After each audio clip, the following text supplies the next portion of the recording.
বন্ধুরা, আবার একটা নতুন ভিডিও নিয়ে তোমার সাথে চলে এলাম।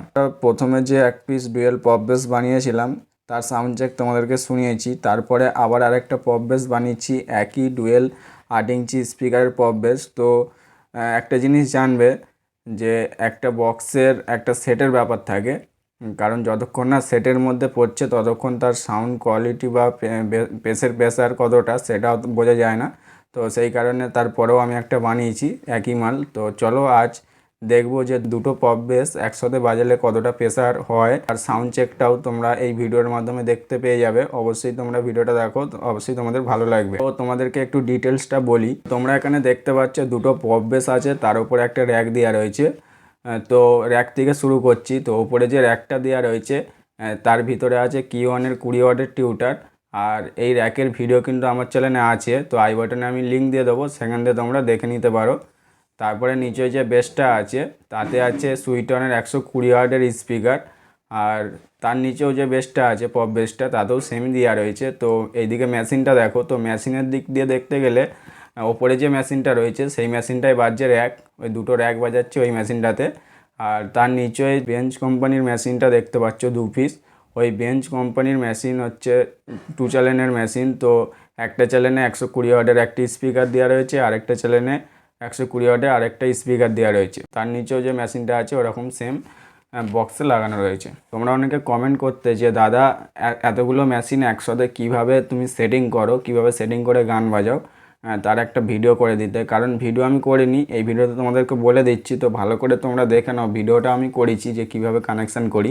একদম সিম্পল ব্যাপার কানেকশান। ওপরে যে দেখতে পাচ্ছ চিপ মেশিনটা রয়েছে, যার থেকে গান ভায়া হচ্ছে, মানে যার থেকে গান দেওয়া হচ্ছে মেশিনেতে আর কি, এরকম একটা ব্যাপার। তো সেখান থেকে দেখতে পাচ্ছ 3টে মেশিনেই ওখান থেকে আউটপুট নিয়ে 3টে মেশিনেতে ইনপুট করা হচ্ছে। একদম সহজ ব্যাপার। কিন্তু আমার মতে চিপ মেশিনে অতগুলো মেশিন একসাথে সেট করা না সেট করাই ভালো, কারণ অতগুলো মেশিন টানার ক্ষমতা চিপ মেশিনে থাকে না। মিনিমাম 2 পিস মেশিন চিপ মেশিনে ভালো সাউন্ড কোয়ালিটি দেয়, কিন্তু 3-4টে মেশিন যখন একসাথে পড়ে যাবে তখন সাউন্ড কোয়ালিটিটা একটু খারাপ হয়ে যায়। চলো আপাতত আমি এই 3টে মেশিনকে এই চিপ মেশিনটা দিয়ে অপারেটিং করছি। তো যাই হোক, চলো দেখা যাক কেরম সাউন্ড কোয়ালিটি আসে।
DJ BM Music Center.